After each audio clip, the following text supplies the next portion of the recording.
네.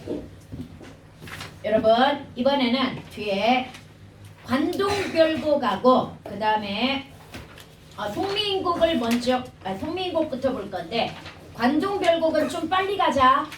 그동안 조금 관동별곡 많이 풀어서 좀 지겹고 문제들도 여기 들어가 있는 건 쉬운 편이야. 선생님이 다음에 줄 때 문제 어려운 거 줄 겁니다. 오케이. 일단은 이것만 기억해보자. 212번에 지금 무슨 문제가 출제가 되었냐면 다에서 화자가 자기 자신을 지칭하기 위해 사용한 시어 두 개라고 이야기했지요.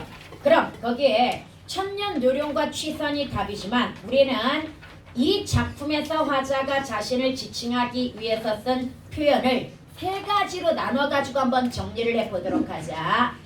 첫 번째가 공적 자아를 드러내는 표현들이 있고요. 두 번째는 사적 자아, 즉 사적 욕망을 드러내는 자아가 있다는 이야기야. 그 다음에 세 번째는 갈등하는 자아를 표상하는 자연물이 있다는 이야기야. 그럼 기억해보자. 갈등하는 자아를 표상하는 게 뭐야?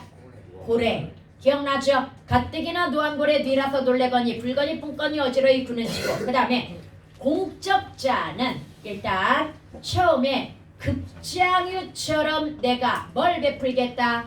선정을 베풀겠다. 기억납니까? 급장유가 있었고요. 그 다음에 또 뭐가 있었습니까? 천년노룡이라고 하는 것이 있었지요. 내가 천년노룡처럼 역시 음해의 이용풀을 다 살아내게 하여세라. 기억납니까? 그리고 이제 사적자, 사적 욕망을 드러내는 것으로서 우리 항 나오는데 뭐 있었어? 서호 옛주인이라는 말이 있었어. 항 나오는데 뭐 있었다? 서호 옛주인이라는 말이 있었고요. 그 다음에 또 여기 산에서 바다로 넘어갈 때 공적자 하나 빼먹었구나. 천년도룡 앞에 충신을 비유한 뭐가 있습니까? 망고대와 그 다음에 혈망봉. 얘네들이 충신을 비유하면서 화자 자신의 변함없는 뭘 보여준다? 지조, 절개, 우국충정의 마음을 보여주는 거 알지요? 그 다음에 서예주인 다음에 이제 바다로 넘어갈 때 자신을 뭐라고 빗댑니까? 취선이라고 빗댑니다. 기억나지요? 이 취선이 뭐에 해당이 돼? 취한 신선이라는 이야기야. 그래서 자신을 취한 신선이라고 빗대어 가지고 역시 뭘 드러냅니까? 사적 욕망을 드러내고요. 그 다음 꿈속에서 또 자신을 뭐라고 합니까? 상계의 신선이라. 여기에서 자꾸 이 꿈에서 술을 나눠 마시는 걸 통해서 갈등을 해소한다고 이야기하는데 물론 그 말이 틀린 건 아니야. 술은 차후의 문제야. 내가 꿈속에서 뭐가 되었기 때문이야? 신선이 되어가지고 평소 때 가지고 있었던 사적 욕망을 뭐 했기 때문이야? 충족했기 때문에. 근데 문제는 전부 술을 나눠 마셨기 때문에 갈등이 해소된다라는 관점에서 되게 많이 나오는 것 같아. 근데 정확하게는 사실 뭐다? 신선. 꿈속에서 뭐다? 사적 욕망을 충족. 신선이 되었기 때문이야. 신선에 대한 동경을 아주 강하게 가지고 있었는데 여기까지 해갑니까? 이렇게 7개 나옵니다. 물론 참고로 맨 처음에 고신거국의 백발도하도할시에서 이 고신이라는 말이 화자 자신을 드러낸 표현이긴 하지만 얘는 비유는 아니야. 그냥 외로운 신하가 임금 곁을 떠나매 이렇게 들어갔던 거 기억나지요? 오케이. 그래서 이렇게 7개는 외워버리는 게 좋습니다.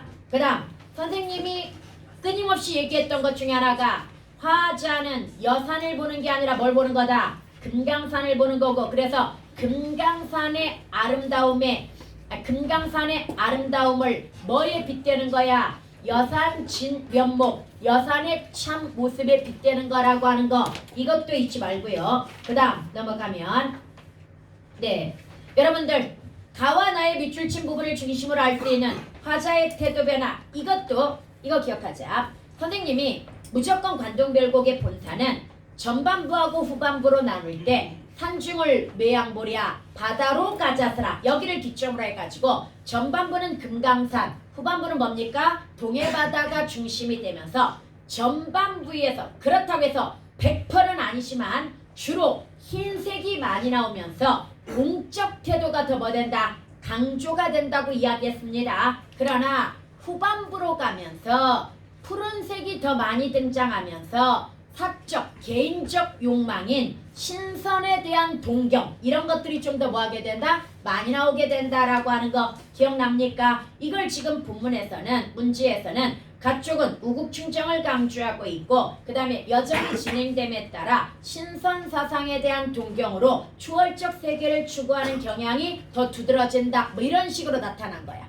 이해갑니까? 전반부와 후반부. 그러나 마지막 망향정에서 가장 중요한 두 가지. 거기는 공간의 이동은 없어. 달맞이하고 꿈이야. 다시 마지막 망향정은 제일 중요한 게 뭐다? 달맞이와 꿈. 그런데 나는 이미 달맞이부터도 화자의 욕망, 사적 욕망이 조금 가라앉고 있다고 봅니다. 왜? 풍랑이 정하거늘 그러면서 뭘 봅니까? 달을 보잖아. 이 달을 100년아 한 가지를 리라서 보내신 거 이렇게 좋은 세계 남에게 다 보이고 싶다라는 말 자체가 공적 태도가 다시 뭐하고 있어? 올라오고 있는 모습이 되는 거거든요. 여기다가 쐐기를 박아주는 게 바로 꿈이지. 꿈에서 욕망 대리 충족하고 이제 완벽하게 사적 욕망은 좀 누르고 자신의 어떤 인간적 그 유한성을 느끼면서 지금은 내 할 일이 뭐야? 관찰사로서의 책임감이잖아. 그래서 잘해야 되겠다라는 공적 임무에 대한 회복이라고 볼 수 있거든요. 갈등이 완전히 해소되면서. 그래서 그 과정 기억해 두고요. 다의 내용과 관련해 기억이 아마 꿈일 거야. 욕망의 대리 충족을 통한 갈등의 극복과 해소의 매개체 역할을 하고 있다라고 하는 것도 꿈 잘 기억해 두도록 하고 그 다음에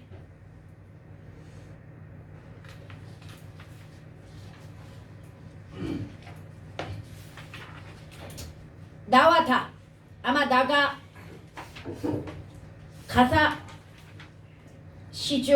시주와 가사 그러면 시주와 가사의 공통점은 뭐다? 사음보. 그 다음 마지막 구가 뭐로 시작해야 돼? 삼음절. 이해갑니까? 그래서 명어리가 근거라고 이야기했죠. 명어리. 그리고 문제 풀다 보니까 명어리 천삼만나게 안이 비친 데 없다를 거의 영분지정으로 보던데 임금의 은총이 온 세상에 가득하다 또는 온 세상에 가득하기를 소망한다 이렇게 해가지고 학교에서 영분지정이라고 가르쳤니? 마지막 명어리 천삼만나게 안이 비친 데 없다. 아직 안 나갔어? 그럴 수도 있겠구나. 넘어갑시다. 그 다음에 제발 비로봉에 올라갔다 못 올라갔다. 선생님이 이 작품에서 못 올라간 부분 3일포에서 영랑호라고 하는 거나 이런 부분 있지. 거기나 가 있는가 거기에 앉았는고 거기에서 그 네 군데다 이름을 기억을 못하는데 여하튼 그 네 군데하고 비로봉은 직접 갔다 못 갔어. 비로봉은 멀리서 보기만 합니다. 이해갑니까? 그래서 그거 조심하라고 이야기했고요. 그 다음에 노룡 나오는 부분이 선정의 포부인데 얘도 다시 한번 정확히 기억합시다. 천년 노룡과 그 다음에 3일 우와 그 다음에 음해의 이온풀을 뭘 상징하는지 정확하게 알아야 돼. 천년 노룡이 뭐다? 원간용은 물이지만 화자 자신을 지칭한 표현이고 3일우가 뭐다? 선정이고 음해의 이온풀이 뭐다? 고통받는 백성을 의미한다라고 하는 거. 그러면 결국 이 세 개를 합쳐가지고 화자는 고통받는 백성들에게 뭘 베풀어주고 싶어한다? 선정을 베풀어주고 싶어한다. 여러분 학교 수준이면 선정 정도만 가르쳐놓고 낼 수 있다는 이야기야. 이렇게 얘네가 의미하는 바가 뭐냐? 이렇게 주고 마지막에 선정에 대한 의지 그래놓고 선정만 가르쳐놓고 이렇게 나올 수도 있다는 얘기야. 이해갑니까? 여기는 전체 내용 중에서 가장 중요한 부분에 해당이 된다고 봅니다. 물론 시험에서 압도적으로 중요한 부분은 뭐야? 갈등이 표면화되어 증폭되어 가지고 해소되는 과정. 여기가 압도적으로 중요하긴 하지만 그 다음으로 중요하다고 본다면 저는 이 부분이 중요하다고 생각합니다. 이해갑니까? 그래서 이 부분도 잘 알아두도록 하고요. 그 다음에 이거 하나 봅시다. 가, 다에 대한 설명으로 가장 적절한 것이라고 했을 때 여러분 화자가 5번 한번 볼게요.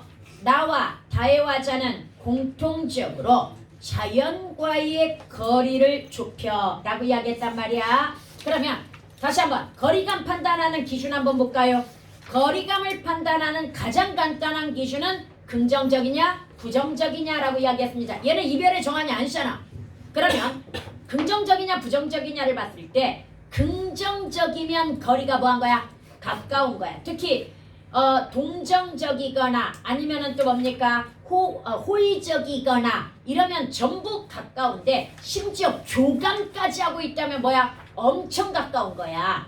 뭔 말인지 갑니까? 근데 대상을 부정적으로 보고 있다면 거리감이 느껴지는 거지. 그럼 여기 같은 경우에는 지금 나가 뭐에 해당이 돼? 시조인데 이거 자연친화잖아.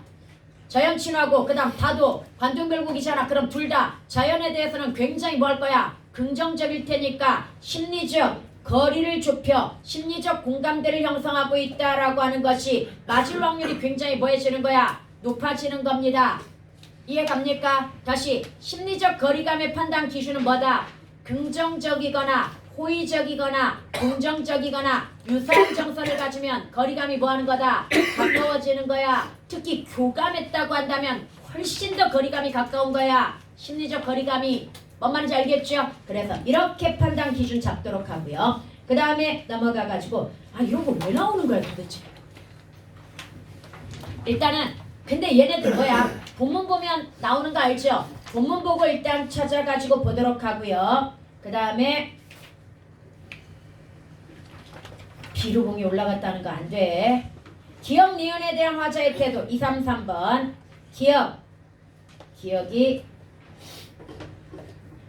어와 저 지위를 어휘하면 알 거이고 오르지 못하거니 여러분 오르지는 주의법이야. 비루봉에 올라가지 못하니도 되고 공자가 도달한 후연지기의 경지에 올라가지 못하니 다 됩니다 이거. 그래서 기억에 공자가 동산태산에 올라 한 말의 내용에 대한 의식이 그 다음에 리은을 보게 되면은 이적선 이지이셔 고체운운 하게 되면 여산이 여기도건 납단말 못하려니가 이적선이 쓴 즉 이태백이 쓴 시의 내용에 대한 의식이 그 의식을 좀 더 구체적으로 이야기하면 공자가 도달한 경지에 나는 아직 도달할 수 있다 없다 도달할 수 없다라고 하는 어떻게 보면 겸손한 태도야. 이해갑니까? 그 다음에 이적선이 쓴 시의 내용에 대한 의식이라고 한다면 사실 이태백이 이 12폭포를 봤다면 여산이 여기보다 낫단 말 못할 정도로 이 12폭포는 매우 뭐했다? 아름다웠다 라고 이렇게 이야기한다는 거 이해갑니까? 이런 정도 이해하면 될 것 같습니다. 그 다음 넘어가자.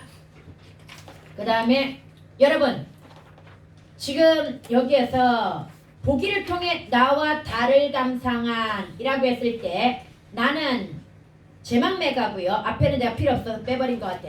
관동별국인 것 같은데 다는 사회적 책임감을 위해 개인적 욕망은 희생되어야 된다고 보는 거야? 그건 아니지. 이게 적절히 조화를 이루어야 되는 거지. 아니 솔직히 가족여행 가가지고도 책 보는 애들도 있긴 해. 근데 책 보는 것 좀 오버인 거고요. 공부할 때 딴 생각하고 노는 것도 오버인 거지. 그래서 상황에 따라서 어떤 자를 수행할 것인가 이걸 잘 판단해 줘야 되는 거지. 야 뒤에 에어컨 온도 좀 내려봐라. 아니 여기 안 켜놨잖아 이제 봤더니 이런 어쩐지 덥더라. 너무한 거 아니오? 어쩐지 더웠어. 네, 그 다음에 넘어가면 다시 적절히 좋아. 그러니까 상황에 따른 적절한 자아의 등장이 중요한 거야. 뭔 말인지 알겠지요? 그 다음 넘어가 보도록 하자. 가라에서 화자가 보고 느낀 것이 아닌 것 236에 3번 비로봉 상상 뒤에 올라 일단 얘 틀렸고요. 조심해야 돼. 5번도 웨이크 많이 나옵니다. 망향정에서 바라본 동해바다에 파도치는 모습이 마치 화가 난 고래 같다고 해석 완벽하게 되었지요. 그런데 어떤 웨이크 나올까? 망향정에서 고래가 헤엄치며 물을 뿜는 모습을 보았다. 이렇게 웨이크가 나와. 여기 실제 고래 아니라고 누차 이야기했습니다. 이거 조심해 두도록 하고, 그 다음에 관찰사로서의 책임감이나 우국지정, 영분지정, 여러분 한번 정리해볼까요? 영분지정 첫 번째, 삼각산 소양강 나린물이 어디로로 든단 말고 기억나죠? 두 번째가 삼각산 제일봉이 함하면 베리로다. 철원에서 그 다음에 오랫동안 안 나오다가 50천 나린물이 어디로로 든단 말고 차라리 한강에 목멱에 닿이고저 여기에서 나온다고 이야기했죠. 그 다음에 네 번째가 또 쫙 끄트머리에 백년의 한 가지를 뒤라서 보내신 것도 가능하다고 이야기했죠. 그리고 마지막 다섯 번째, 명월이 천산 만나게 안이 비친 데 없다. 이 다섯 개가 뭐다? 명분지정이라고 했던 거 기억나지요? 그럼 우국충정, 고신거국의 백발도하갈샤, 이게 첫 번째이지요. 그 다음에 두 번째가 혈망복 망고대 여기 나오는 부분에서 천만급 지나도록 굽힐 줄 모르는 절개가 바로 왕한테 직관하는 충신의 모습으로서 우국충정을 드러내는 거야. 이해갑니까? 그 다음에 맑은 기운을 보면서, 봉우리의 맑은 기운을 보면서 저 기운을 터내어 인거를 만들고죠. 그럼 이거 사실은 뒤하고 연결하면 간신들이 관치는 정치상 속에 좋은 인재가 나라를 위해서 일할 만한 좋은 인재가 많아졌으면 좋겠다라고 하는 그런 나라 걱정하는 마음이라고 이야기했죠. 그래서 일이 좋은 세계, 일이 좋은 세계가 아니라 다시 저 기운을 터내어 인간을 만들고자가 몇 번째 해당된다? 세 번째 해당이 된다고 이야기했고요. 그 다음 일출 장면에 또 나오죠. 일출 장면에 뭐라고 나옵니까? 멸구름이 근처에 머물까 두렵구나. 그럼 근처가 뭐 근처라고 그랬어? 해. 그래서 임금의 충명을 가릴까 두렵다라고 해가지고 뭐가 된다? 우국충정. 이렇게 네 개가 되는 거야. 그 다음 선정의 포부 첫 번째, 서사에서 급장의 풍채를 고추하니 볼 게이고, 두 번째 음해의 이어풀을 다 살아 내어세라. 세 번째 일이 좋은 세계 남에게 다 보이고 싶구나. 망향정에서. 그 다음 마지막 꿈속에서 이술 가져다가 사회에 고르나누어 억만창생을 다 취하게 만든 후에 그제야 고쳐 만나 또 한잔 아잡고야를 선우불락이라고 하면서 딱 한 줄만 고르라고 한다면 억만창생을 가축해 맹근 후에 이게 바로 뭐다? 선정의 포부를 드러낸다. 그래서 거의 외우다시피 해야 돼. 얘네들은 그러니까 시잘데기 없이 여정 외우는 게 아니라 이런 거 외우다시피 해줘야 됩니다. 이해갑니까? 자, 뭐하노? 먹어 괜찮아. 훌륭해. 훌륭한 자세야. 네. 난 저런 거 되게 좋아해. 얼마나 당당하고 훌륭한 자세야. 먹으면서도 난 수업을 듣겠다의 자세.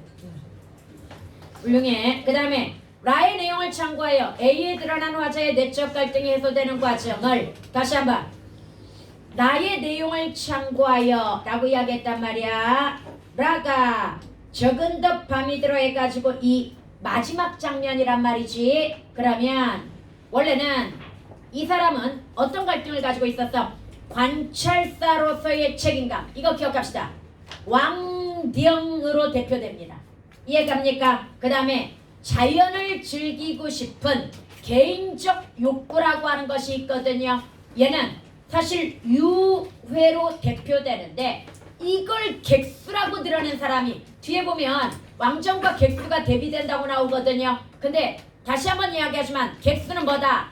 나그네로서의 외로움이야. 그럼 이건 돌아가고 싶은 마음에 더 가까워. 자연에 대한 욕망이 아니야. 그래서 그거 학교에서 한번 물어봐. 왕정의 반대말이 객수인지 유엔지 뭔 말인지 이해가? 근데 객수는 나그네로서의 외로움으로서 집에 돌아가고 싶은 마음이니까 이게 개인적 욕망은 아니잖아요 라고 이렇게 구체적으로 물어봐. 학교 선생님한테. 뭔 말인지 알겠지? 그 다음에 넘어가가지고 그래서 아니 다시 해소되는 과정도 보자. 왕정과 유해 사이에 갈등을 가지고 있고 그 갈등이 증폭되다가 꿈속에서 신선이 되어가지고 욕망을 뭐합니까? 대리충족하고 그 다음에 꿈에서 깨어나 인간의 유한성을 자각하고 여기까지는 안 나와 사실은. 근데 깊이도 모르거니 가인들 어때 할 리가 뭐라고 그랬어? 사실 인간의 유한성 자각하는 거라고 이야기했잖아. 여하튼 욕망을 대리충족하여 갈등을 뭐한다? 해소한다. 이 정도까지 알고 있으면 되는 겁니다. 이해갑니까? 그 다음 넘어가면 이거 푸는 방법 가르쳐 줄게요. 여러분 가에 드러난 화자의 심정과 가장 유사한 것이라고 했을 때 우리 애들은 아직 고전 시가에 자신이 없기 때문에 시주만 나오면 되게 어려워한단 말이야. 얘들아 시주의 주된 정서는 중장에 나오는 게 일반적이야. 그런데 정서를 큼직하게 접근해야 돼. 첫 번째가 일단 자연 친화가 있어. 그 다음 두 번째가 이별의 정안이 있어. 그 다음에 세 번째가 우국충정 영분지정의 감정을 드러낸 그런 작품들이 있어. 그 다음 네 번째가 삶의 한탄, 인생무상 이런 정도가 있어. 그 다음에 다섯 번째가 교훈과 훈계를 드러내는 얘네들은 주로 명령이나 청유형 의미로 끝나는 경우가 많아. 고전은 영탕적 어조가 기본이지만 명령이나 청유형 의미를 사용했다면 이거 뭐다?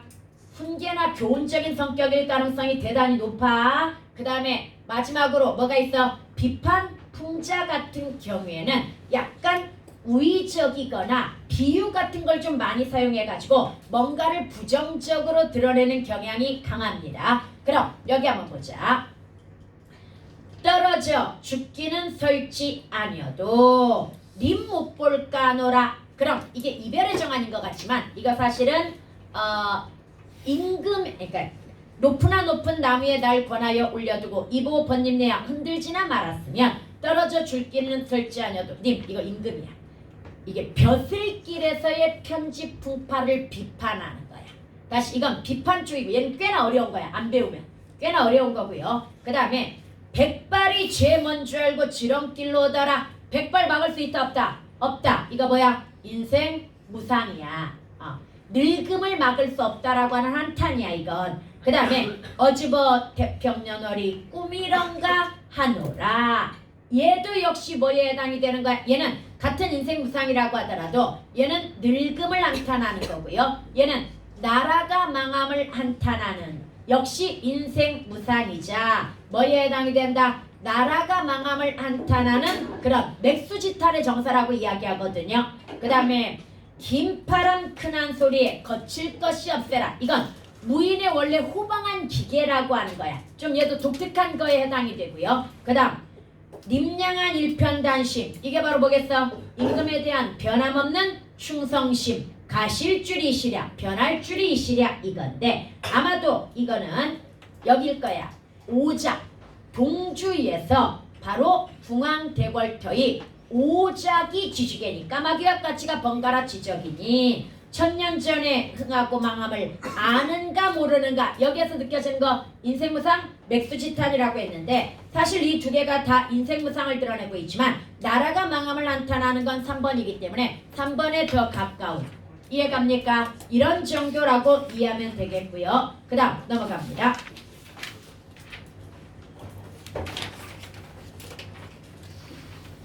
여러분 이거 날거든 뛰디마나 섰거든 솟지마나 그 다음에 말거든 좋디마나 좋거든 막디마나 이게 일종의 이때 유행했던 표현 기교야. 뭐냐면 날아오르려거든 뛰지나 말든지 서 있으려거든 솟지나 말든지. 그래서 해석은 뭐야? 날아오르는 것 같고 뛰어오르는 것 같고 서 있는 것 같고 아니 솟아 있는 것 같고 서 있는 것 같고 이거야. 그래서 얘는 사실 대등 열거야. 대등 열거고요. 그 다음 맑거든 좋지마나 좋거든 막기마나는 똑같은 말을 반복했단 말이야. 그래서 이건 그냥 두 단어로 해석하면 뭐다? 맑고 깨끗하다. 좀 하나 더 강조하면 매우 맑고 깨끗하다. 이런 정도의 의미가 되는 표현이야 이건. 이해갑니까? 여러분 학교에서 해석 한번 나온 적 있으니까 역시 주의해 주시기 바랍니다. 그 다음에 넘어가면 여기 파도를 좀 디테일하게 들어갔네요. 고래, 거칠고 성난 파도, 은산, 높이 솟구치는 어떤 파도 벼랑 같은 거 있잖아. 그 다음에 그게 하얗게 부서져 가지고 내리는 물보라를 뭐라고 비유했다? 백설. 조심할 거. 여기는 5월입니다. 백설은 계절감과 관련 있다 없다? 없다. 얘도 조심해 줘야 되겠고요. 그 다음에 꿈에서 신선의 신분인 화자가 인간 세계로 내려오게 된 이유는 바로 황정경 일자를 어찌 그릇 읽어두고 이거야. 황정경 일자를 어찌 그릇 읽어두고 하기에 날이 와서 우리를 따르느냐 이 부분이란 말이지. 그런데 황정경 일자를 어찌 그릇 읽어두고 해서 도교의 경전을 제대로 읽지 못하여 보통은 이렇게 해석을 하는데 좀 의역하면 도교의 계율을 깨트려서 이것도 가능합니다. 이해갑니까? 그 다음에 넘어가가지고 아우 이거 해주려고 그랬는데 필요 없지. 고전시가의 역설법 잘 나온다 안 나온다? 역설이나 공감각 같은 거 잘 안 나온다고 그랬습니다. 추계구는 간혹 나오고요. 오케이. 그 다음에 200 이거 보자. 다시 똑같은 거 계속 나오는데 다시 한번. 꿈에서 신선과 만나 욕망을 대리충족 즉 신선이 되어 욕망을 대리충족하고 술을 마시며 갈등을 뭐한다? 해소. 근데 이거 답에는 꿈에서 신선을 만나 술을 마시며 갈등을 해소한다 이렇게만 나와. 근데 정확하게는 뭐다? 꿈속에서 신선이 되어 욕망을 대리충족하면서 이 말이 들어가야 더 정확하다고 저는 봅니다. 오케이. 그 다음에 넘어가가지고 이거 다음 물음에 답하시오. 다에서 화자의 심리적 갈등이 집약적으로 드러나는 대조적인 두 시어에 대해서 왕정과 객수라고 나왔단 말이야. 지금 답이 이걸 물어보라고. 대조라고 하려면 뭐야? 돌아가야 된다는 사회적 책임감과 돌아가기 싫은 개인적 욕망이어야 된단 말이야. 그런데 객수라고 하는 것이 돌아가기 싫은 개인적 욕망이 아니란 말이지. 이건 객수가 나그네로서의 외로움이니까 돌아가고 싶은 마음이라는 얘기지. 그러면 적절치 않다는 얘기지. 지금 이걸 물어보라고. 자꾸 이렇게 두 개가 나오니까. 오케이? 학교에서 시험 낼 수도 있는 부분이니까 꼭 물어봐 이거. 그 다음에 이래서 찾은 시어의 의미를 고려하여 봐봐. 여기는 그대로 자연을 계속 즐기고 싶지만 이게 객수야 그럼? 현실적 여건 관찰서로서의 책임 즉 왕정 때문에 이거잖아. 심리적 갈등. 이 내용은 정확해 답이. 다시 이 내용은 답이 뭐하다? 정확한데 자연을 계속 즐기고 싶은 마음을 대변하는 게 객수일 수 있는가라고 하는 문제야. 뭔 말인지 알겠죠? 그래서 이건 한번 반드시 확인해 봐야 됩니다. 오케이? 근데 내가 왜 확인해 보라고 하냐면 선생님도 그냥 뭐라고 이야기할 수 있어. 아 이거 틀렸어 이러고 넘어갈 수 있는데 여러분 학교에서 이렇게 가르친 적이 있어. 왕정이 유한하고 그 다음에 유해도 하도할시야. 아니 유해도 하도.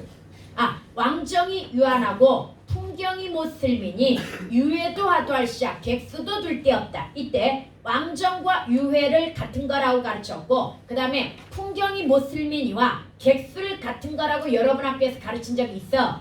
그래서 물어보라고 하는 거야. 지금도 그렇게 생각하는지. 그렇게 생각하면 객수와 뭐가 왕정이 반대라고 이렇게 생각을 하는 거겠지. 뭔 말인지 알겠지요? 그래서 체크 한번 해보도록 하고요. 그 다음에 255번 갑니다.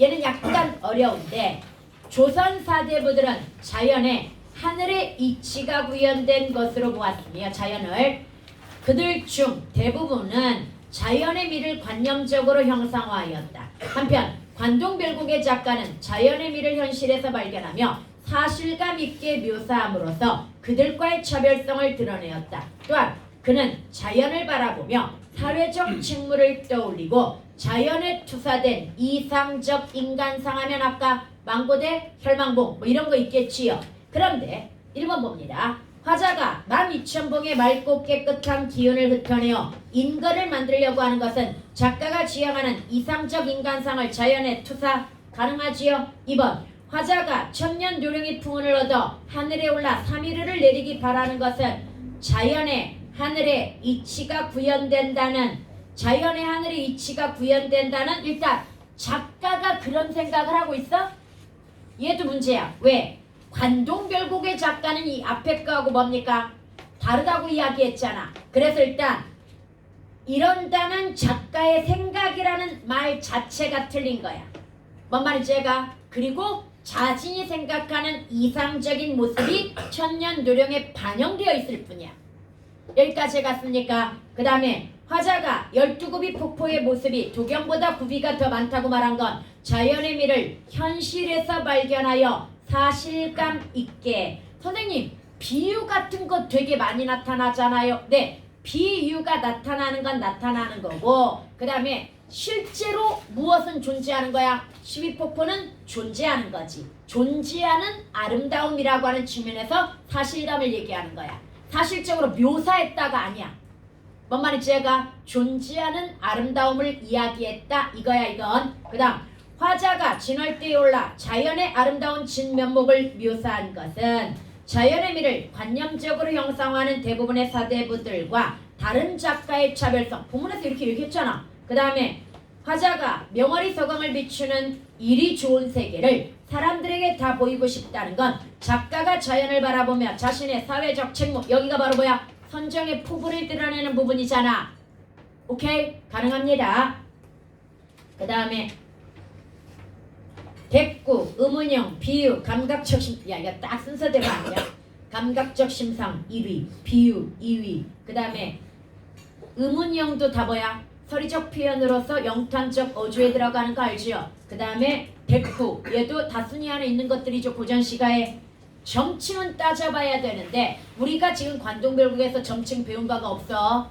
그 다음 넘어가가지고 백옥루가 뭐야 얘들아? 옥황상제 기가하는 곳으로서 총석정에서 바라본 사선봉이 백옥루의 뭐? 백옥루같이 아름다웠다라고 비유하는 거다.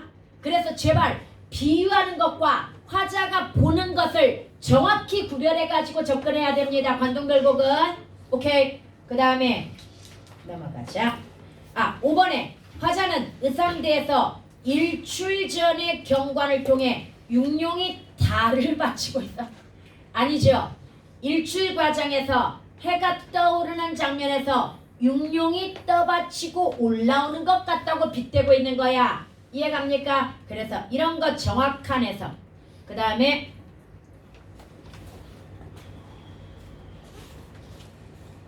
이거 안 해도 되겠지? 해줄까 하고 다시 체크를 해놓긴 했지만 해석만 여기 보자. 5번 보세요. 미음에서 망향정에서 바라본 수평선 너머에 있는 하늘밖을 궁금해하면서 이거 바다 밖은 하늘이니 하늘 밖은 무엇인고 여기 얘기하는 거야. 하늘의 맨 끝에 도달할 수 없는 인간의 한계에 대한 허무감. 일단 허무감도 틀렸고요. 아직은 이게 어떤 갈등의 절정에 이르는 에라 모르겠다라고 하는 개인적 욕망으로 치우쳐 있는 상태이기 때문에 한계를 느끼면서 허무감을 느끼고 있다 이런 말 할 수 없습니다. 여기는 뭔 말이지? 그리고 마지막도 허무감 아니야. 그냥 인간의 유한성을 자각하고 즉 한계를 자각하고 본분으로 돌아와 최선을 다하겠다는 현지의 위치에서 최선을 다하겠다라고 하는 태도지 허무감이 아니야. 이 작품은 뭔 말인지 알겠죠? 허무감이라는 말 나오면 안 됩니다. 오케이. 그 다음에 넘어가면 얘들아, 직접적 비유라는 말이 대부분 직유를 이야기하는 거야. 다시 직접적 비유가 뭘 얘기하는 거다?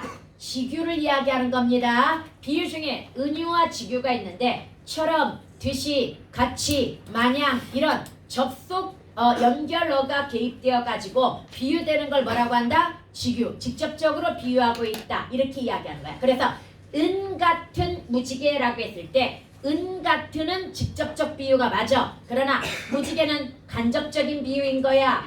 폭포수를 비유할 때 은 같은 무지개라고 비유하는데 같은이 들어갔으니 은은 뭐다? 직접적인 거. 무지개는 은유니까 간접적인 비유. 이해갑니까? 그래서 이런 용어들 주의해 두시고요. 그 다음 넘어갑니다. 왜 이렇게 안 끝나? 관동별곡 261번 기억 보세요. 관찰사의 부임을 위한 행사 준비 절차가 과감하게 생략되어 속도감이 느껴지고 있다. 어디를 두고 얘기한 것 같아? 맨 앞부분에서 연충은 달려들어가 경외나무 바라보며 하짓고 물러나니 옥절이 앞에 섰다. 이 부분을 얘기하는 거죠. 굉장히 압축과 생략으로 경쾌한 리듬감을 보여주는 부분이라고 했습니다. 속도감 가능합니다. 그 다음에 조심해. 백천동이야 만폭동이야. 백천동 곁에 두고 만폭동 들어가니 화자가 보는 건 만폭동이야. 이런 페이크 조심하고요. 그 다음에 조선시대 노래에는 이거 뒤에 송민곡에도 무지하게 많이 나오죠. 원망 들어갈 수 있다 없다. 원망이 들어갈 수가 없습니다. 이해갑니까? 임금에 대한 원망 안 되고요. 그 다음 청각적 심상과 시각적 심상의 주화가 대상의 역동성. 네, 움직임이 강하게 묘사되면 뭐다? 역동적이라고 이야기했죠. 이거 다 선생님이 써줬던 내용이고 기억나죠? 그 다음 화자 자신을 상상의 존재로 보면서 선정을 베풀겠다라고 하는 의지가 담겨있군. 미음 어디 갔어요? 그러겠지? 천년 노령이겠지? 근데 미음이 안 보여. 그냥 상관없는 거 아니에요? 아 상관없는 거야? 네. 아 간일감상한. 와 이 무식한. 아 나 이런 문제 나오면 진짜 싫어. 구석구석 찾으라는 얘기잖아 이거. 그 다음에 넘어가가지고 저 기운이 당쟁의 기운이야?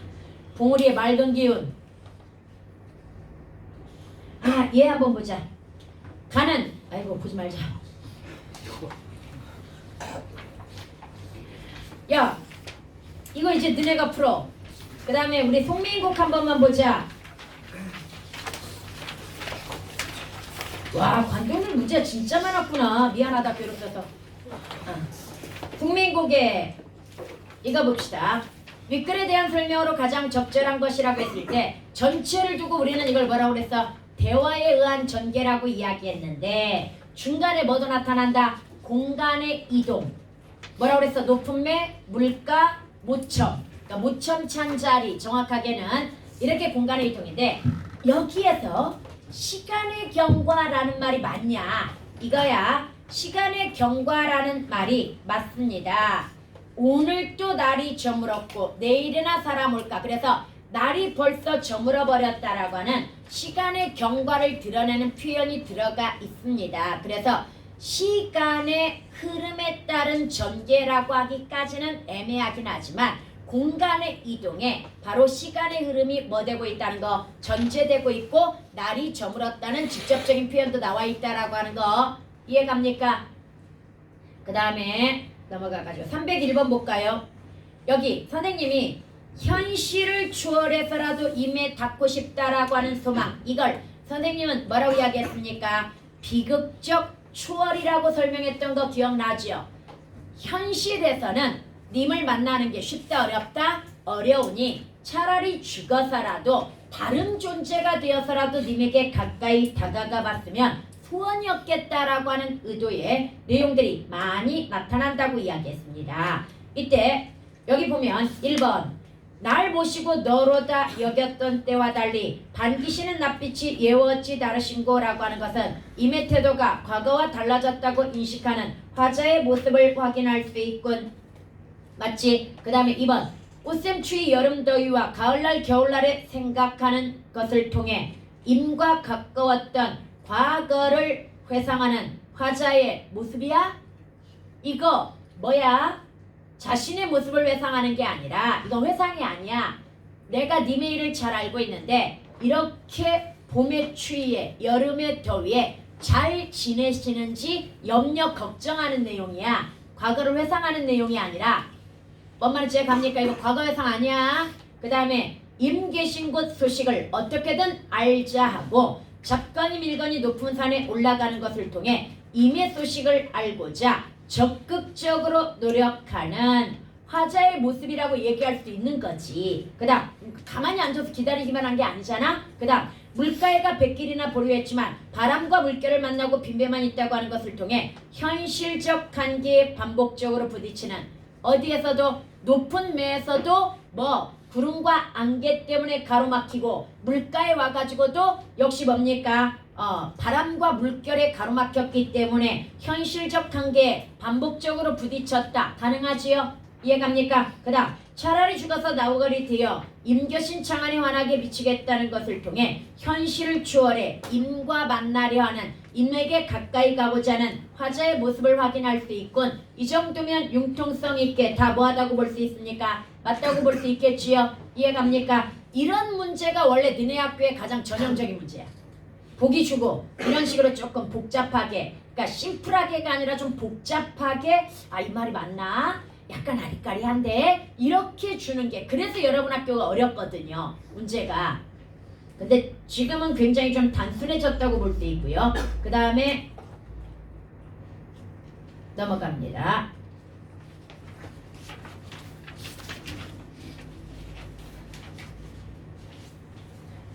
여러분 지금 303에 가게 되면은 여기에서 이것만 볼게. 가.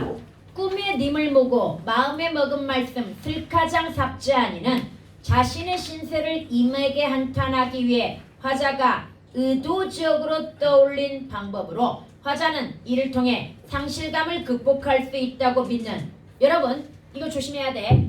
작가와 화자는 구분되어야 됩니다. 여기에서 을려를 상정한 건 작가야.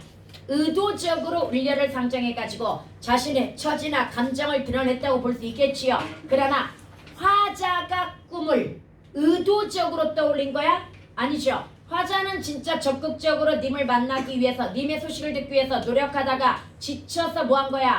꿈이 지쳐서 잠들어서 꿈을 꾼 거란 말이야. 이해갑니까? 그래서 이를 통해 상실감을 극복할 수 있다고 믿는 것으로 볼 수 있겠군. 전혀 내용과 어울리지 않습니다. 이 꿈이 의도적으로 떠올린 방법이 아니라고 하는 거. 화자의 입장에서는 지쳐서 잠들어서, 누가? 지성이면 감천이라고 하늘이 감동해가지고 꿈속에서 겨우 뭘 만나게 해줬다는 얘기야? 님을 만나게 해줬는데 회포도 제대로 풀지 못했다라고 하는 거지요. 그 다음에 넘어가가지고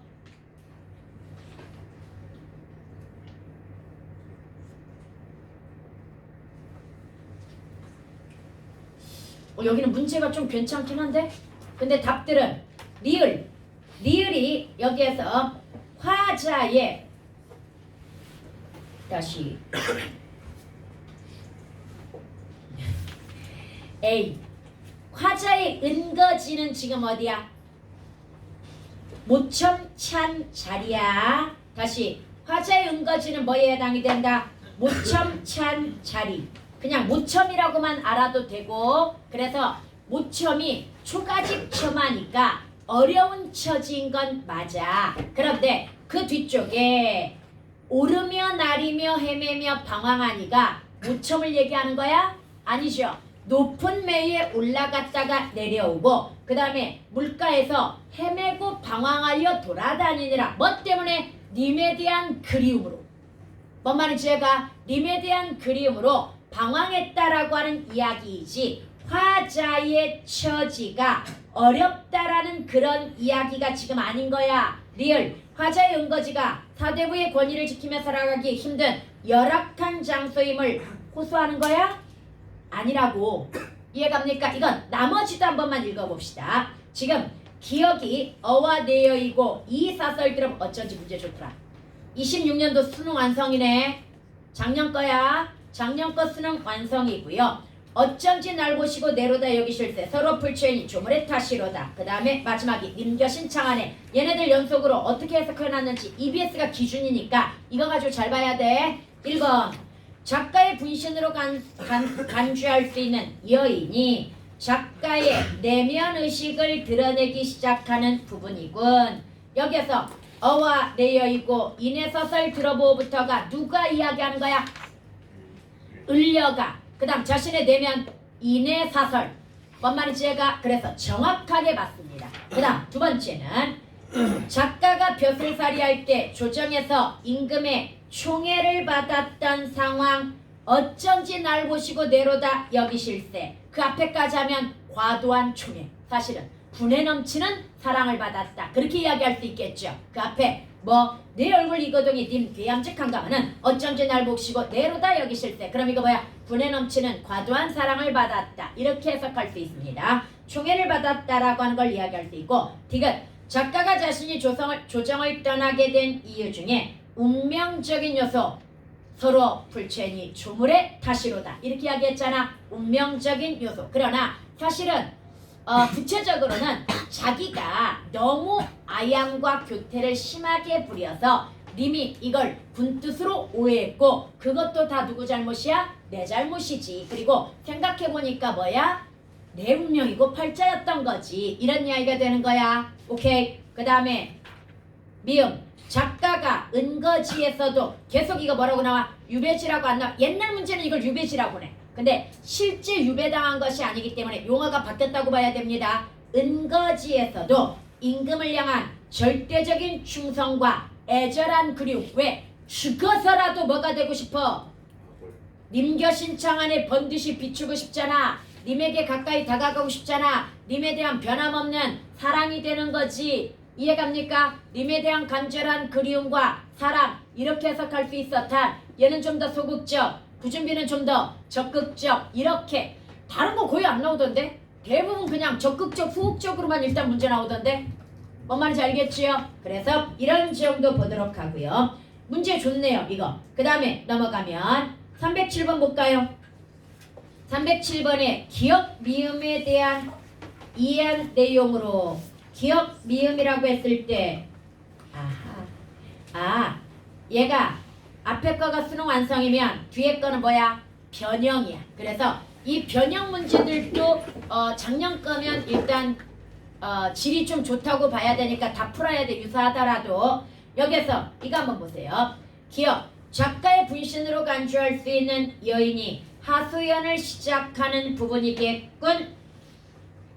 천상의 배교경이 아니지. 어디부터야? 어와 내요. 이거 정확히 보라고 그랬지. 여기까지가 누구? 감녀. 그 다음에 이것도 뭐야? 감녀. 그 다음에 맨 마지막 문장 이거 감녀. 나머지는 다 뭐다? 을려라고 이야기했잖아. 이해갑니까? 이거 정확하게 구분하시고요. 그 다음에 니은 이미 자신을 충의한 과거를 회상하는 것으로 작가가 임에게 사랑을 받았던 시절을 드러내는 건 어쩐지 날 보고 내로다 여기실세. 그 다음에 디귿 종을 탓은 작가가 정치적으로 곤란한 상황에 대해 운명적으로 인식하는 모습. 바람과 물결은 화자와 임사일을 방해하는 장애물로 작가를 조정해서 보라는 간신을 비유했다고도 볼 수 있고 님겨신 창안에 번듯이 비체리라는 적극적인 소망을 드러내는 것으로 임금에 대한 작가의 진솔한 그리움. 선생님 적극적인이라는 말이 들어갔네요. 좀 애매하지요. 그런데 이 적극적은 비교급으로 적극적이라는 얘기가 아니라 차라리 죽어서라도 그러니까 살아서 님을 만나기 쉽지 않으니 차라리 죽어서라도 꼭 만나고 싶다라는 측면의 약간 적극성 이렇게 이해해볼까? 물론 마음에는 안 들지만 뭔 말인지 이해갑니까? 아까 소극적이냐 적극적이냐는 뭐가 나왔을 때 비교로 구준비하고 같이 나왔을 때 소극적 적극적이 비교급으로 들어가는 거고 여기에서 적극적이라고 하는 것은 차라리 죽어서라도 만났으면 이게 또 약간은 적극성으로 어필될 수 있는 부분이라고 하는 거. 뭔 말인지 이해갑니까? 그래서 이렇게 학교도 문제를 완벽하게 내는 건 아니잖아. 이런 식으로 나올 수 있으니까 진짜 융통성 잘 발휘해야 돼. 기계적으로 무조건 낙원은 소극적이라고 그랬고 구준비는 적극적이라고 그랬어. 근데 이건 비교가 아니잖아. 비교가 아니면 차라리 죽어서라도 님에게 가까이 가고 싶다라는 마음 자체가 적극적인 마음일 수 있다. 이렇게 판단. 왜? 나머지 하나가 틀렸으니까. 완벽하게 틀렸으니까 이렇게 융통성 발휘해가지고 접근해줘야 된다는 얘기입니다. 이해갑니까? 그 다음에 넘어가가지고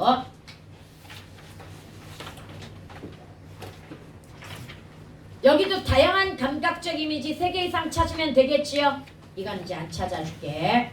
그 다음에 여기 한번 보자. 기억 천상배곡경은 임금이 계신 궁궐을 가리키고 이별은 당쟁에서 비롯된 결과로 이건 보기에 근거해가지고 결국은 당파 싸움에 의해서 뭐한 거다? 밀려난 거라고 하는 인식이 여기에 반영되어가지고 해석이 된 거라는 이야기야. 그 다음 니은 임금을 원망하기보다는 내 몸에 지은 죄를 떠올리며 자책하는 충신의 면모. 내 몸에 지은 죄 매같이 쌓였으니 이 부분이 될 것이고요.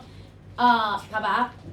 안개와 구름 때문에 지척을 구별하지 못하니 일월을 어찌 보며 이 말. 그래서 일원을 보지 못하도록 만든 어두운 산천. 산천이 어둡거니 이거야. 화자가 임금과 멀어지도록 만든 당쟁의 혼란스러운 현실. 간신들이 판치는 혼란한 정치상. 다 맞는 말이야. 이해갑니까? 그 다음 바람과 물결은 화자와 함께 물가에 존재하는 것으로 당쟁에 휘말려 임금과 멀어진 충신. 여기서 충신 가리키는 표현 사공이 있어. 조심하세요. 사공이 충신을 가리킵니다. 화자와 님을 연결해 줄 수 있는 존재이기 때문이야. 긍정적 존재이기 때문이고요. 미음 님겨신 청안에 비추기 위해 나궐이 되겠다는 여인의 소망은 충신으로서 임금을 연모하는 절절한 심정을 드러낸 표현이라고 하는 거. 이해갑니까?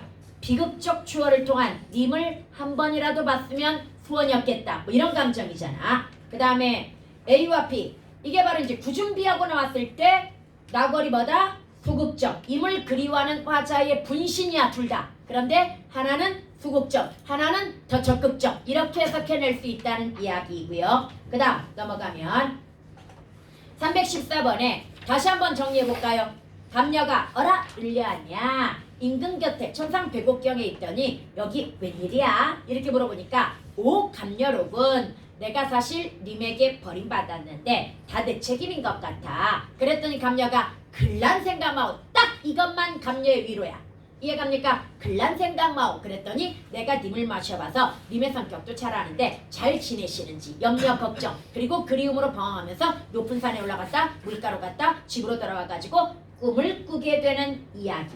이해갑니까? 그런데 허무하게 꿈에서 깨어난 다음에 내가 차라리 죽어가지고 뭐가 되었으면 나궐이나 되어서 가까이라도 가봤으면 그만큼 님이 그립고 님을 사랑한다는 이야기가 되는 거지. 그랬더니 차라리 각신님 다리 약하니와 구준비나 되려고 조언하는데 여기에 감정은 연민과 동정입니다. 이해갑니까? 그래서 근데 확신이야 이게 이가? 언젠가 다시 만날 수 있다는 확신을 가지고 조금만 더 견디라고 이야기해? 아니죠. 좀 더 적극적으로 너의 슬픔을 전해봐 정도가 돼. 왜? 구준비는 슬픔이고 옷에 직접 내려앉을 수도 있기 때문이야. 이해갑니까? 그래서 이 정도. 그 다음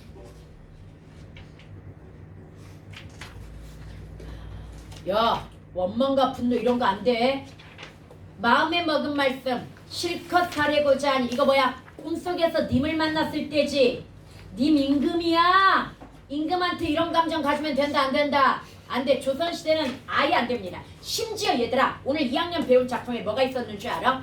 2학년 배운 작품 중에 죽창곡이라고 하는 작품이 나왔는데요. 거기에 화자는 얘는 벼슬 한 적도 없어. 아직 과거도 안 본 아주 젊은 사람이야. 그런데 아버지가 영모죄에 연루되어가지고 즉 영모죄로 걸린 사람과 편지를 주고받다는 이유로 이 집안이 멸문지화를 당해. 그래서 아버지가 유배를 당하고 어쩔 수 없이 아들도 아버지를 모시기 위해서 유배지에 따라오거든요. 그래서 거기에서 자기 집안은 잘못한 것도 없고 자기는 아직 벼슬도 못했고 임금을 한 번도 본 적이 없는데 약간 억울하다는 그런 느낌도 있지만 그래도 변함없는 충성심을 노래.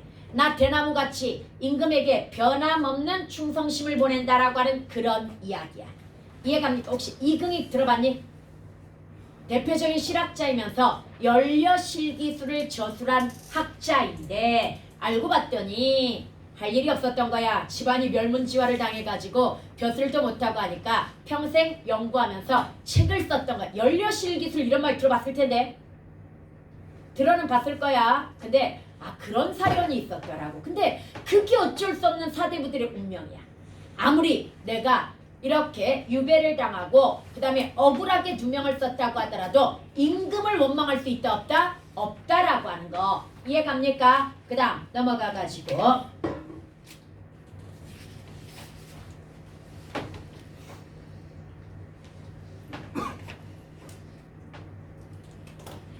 얘들아 옷 같은 얼굴 물 같은 얼굴이 님의 얼굴이라고 그랬지. 근데 물 같은 얼굴은 연약하고 맑은 얼굴이라고 해석하고 옷 같은 얼굴은 님의 고운 얼굴이라고 해석하는 게 기본이야. 이해갑니까? 여기 그래서 화자는 물 같은 얼굴을 통해 연약한 임을 떠올리며 임에 대한 걱정을 드러내고 있다. 이게 그래서 맞는 거야. 오케이? 그 다음 넘어가면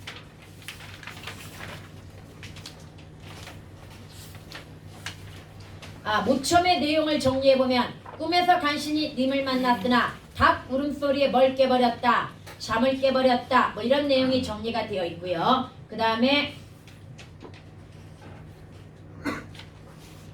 320번 A, B를 한번 정리해 봅시다.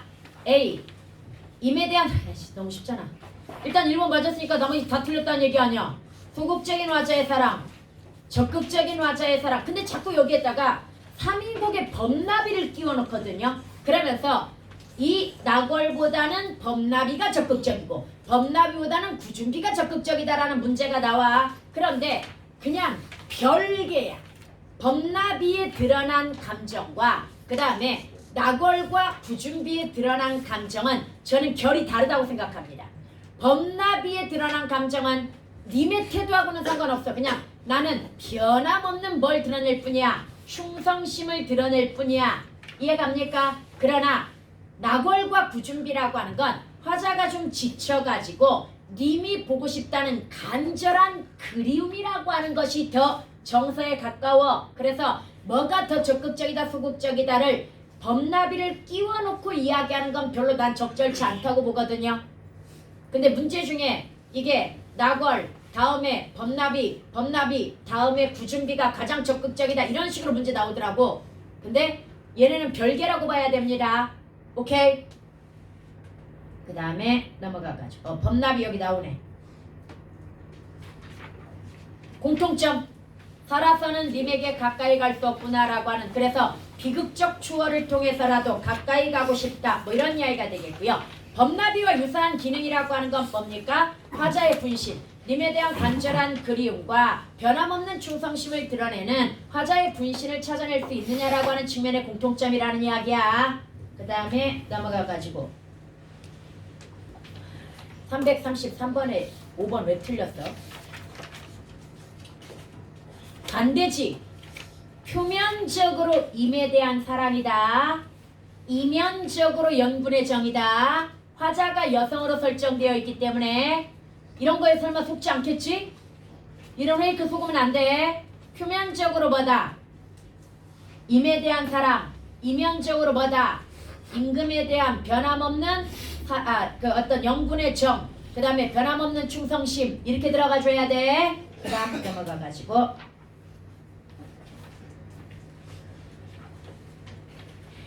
얘는 다시 한번 불원의 이소라고 하는 작품과 연결해가지고 둘의 공통점은 이별한 여인, 님과 이별한 여인으로 설정되어가지고 애절한 심정, 님에 대한 그리움 내지는 변함없는 사랑을 아주 애절하게 호소한다라고 하는 측면에서는 장점이야. 그런데 불원의 이소 같은 경우에는 자신의 결백, 내 잘못 없다고 이야기하거든요. 그러면서 임금을 약간 원망하는 그런 내용이 들어가는데 비해서 이 작품은 무조건 누구 책임이야? 내 책임, 내 잘못이라고 해가지고 님에 대한 원망은 들어가지 않았다라고 하는 게 또 차이점입니다. 이것도 같이 기억해 두도록 하고요. 그 다음에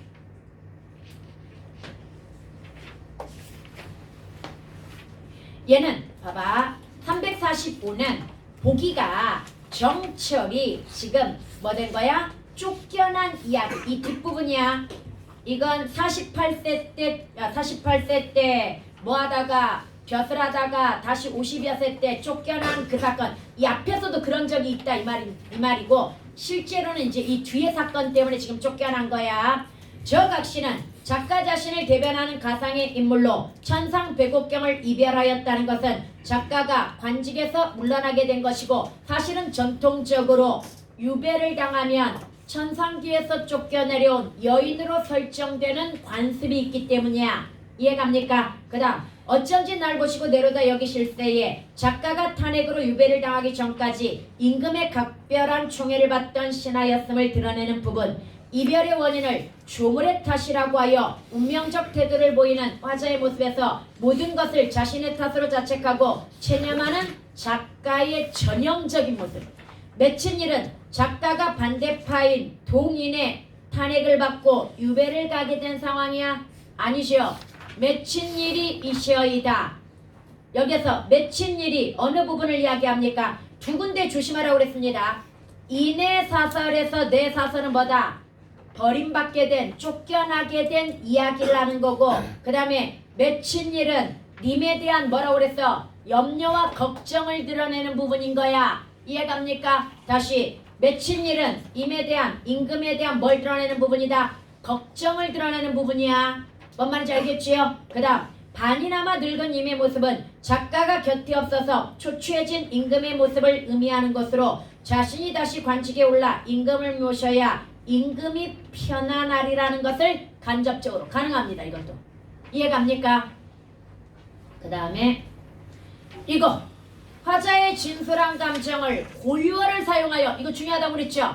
우리말의 아름다움을 잘 살리고 있는데 특히 무엇은 송민국은 뭘 사용하고 있다? 순 우리말 고유어를 사용해 가지고 가장 뛰어난 문장이라고 서포만필에서 예찬했다고 이야기했었지요. 그래서 여러분 쫙 넘어가면 계속 이 원망이라는 말 나오는데 안 돼. 다 틀려. 그 다음에 이거 364번의 감령 보조자 역할이야. 마지막 종결자 또는 이렇게 맞장구를 쳐줘가지고 을려의 하소연을 유도하기도 하고요. 나아가 동정과 연민의 태도를 가지고 있는 보조자의 기능을 감력한다라고 하는 것도 기억해 두시기 바랍니다. 그 다음에 왜 안 나오지? 다른 데서 나왔어. 이거 하나만 기억하세요. 서포만필이라고 하는 작품에서 이 작품이 가장 뛰어나다라고 평가한 이유가 뭐 때문이다? 우리말의 아름다움을 잘 살렸는데 특히 이 작품은 순 우리말의 아름다움을 잘 살렸기 때문이야. 그럼 서포만필에서 작가가 생각하는 뛰어난 문학작품의 기준은 뭐야? 우리나라 사람의 감정을 우리말로 쓰는 거. 이해갑니까? 그게 바로 진짜 문학이라고 생각하는 거야. 우리말로 써야 진짜 문학이다. 그런데 관동별곡, 삼인곡, 송민곡은 뭘로 썼다? 우리말로 썼다. 우리말의 아름다움을 잘 드러낸 뛰어난 작품들이다. 그런데 송민곡은 최고인 이유가 순 우리말의 아름다움을 잘 드러냈기 때문이다. 여기까지 갑니까? 그 정도까지, 송민곡까지 이해갔지요? 그러면 다음 주에 또 이거 최종 점검 나오니까 미리 못 푸는구나. 다시 안타깝게 문자품 나가야 되니까 문법을 이번 주에 먼저 할 거고 문학은 다음 주로 미루도록 하자. 알았지? 네, 오늘 여기까지 합니다. 고생하셨습니다. 책 저기 가져와야 돼. 파란 책 가져와야 돼. 토요일 날.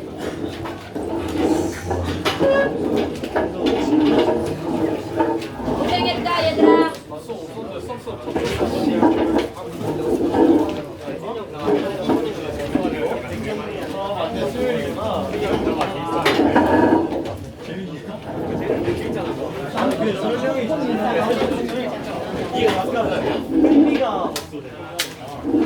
그러니까 니네한테는 그 정도까지 페이크는 안 했는데 가끔 지적하고 있어.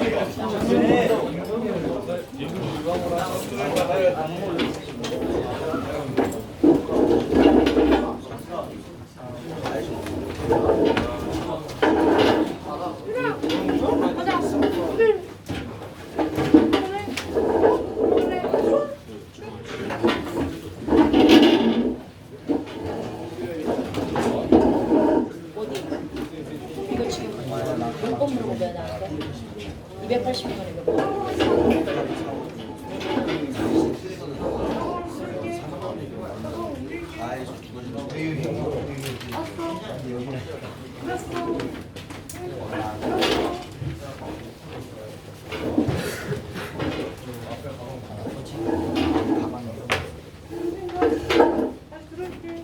근데 두 가지 이상으로 해석될 가능성이라기보다는 중립법을 얘기하기보다는 그냥 상징 구름 같은 경우가 진짜 구름일 수도 있고 그 다음에 상징적인 구름일 수도 있고 중립법이면 이야기를 중립법은 이야기 안 해.